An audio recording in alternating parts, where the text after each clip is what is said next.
പാലയാണോ എന്നതിന്റെ പേര് ഏഴിലം പാല. ഏഴില്ലം. ഇതിന്റെ ഒരു സംഭവം എന്താണെന്നറിയോ?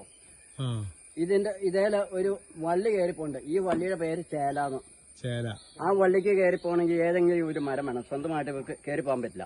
അപ്പൊ ഏതെങ്കിലും മരത്തിലെ ചോട്ടിൽ ചെന്ന് അവരോട് അനുവാദം ചോദിക്കും. അങ്ങനെ കയറി പറ്റും. കുറെ ചെന്ന് കഴിയുമ്പോ വള്ളി ആയതുകൊണ്ട് മറിഞ്ഞു പോരും. അപ്പൊ പിന്നെ നൈസായിട്ട് ഒന്ന് കെട്ടിപ്പിടിച്ചോട്ടെ ചോദിക്കും.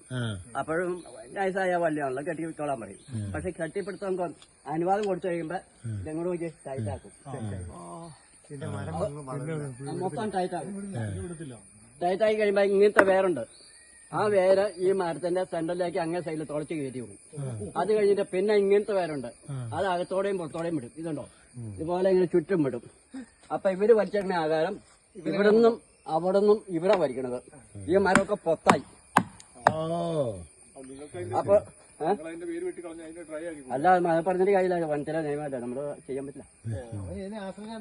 അപ്പം അങ്ങനെ കഴിയുമ്പോഴത്തേനും ഒരു 3-5 വർഷം കഴിയുമ്പോഴത്തേനും അവിടെ ഉണങ്ങി ഇവിടെ മരം ഇത് ഉണങ്ങും. ഉണങ്ങി കഴിയുമ്പോഴത്തേക്കും ഇവന് ഒരു ഇത്രയും മുഴുപ്പാവും. പിന്നെ ഇവൻ സ്വന്തമായിട്ട് ആഹാരം കഴിക്കുകയോ ഇല്ല, വേറെ ആരും വായിലേക്ക് വെച്ച് കൊടുക്കാൻ ഇല്ലാത്തതുകൊണ്ട് അവനും കൂടെ ഉണങ്ങും, രണ്ടും കൂടെ കുടിച്ചു. അതാണ് ഏഴില്ലം പാലയുടെ ഏഴിലം പാല.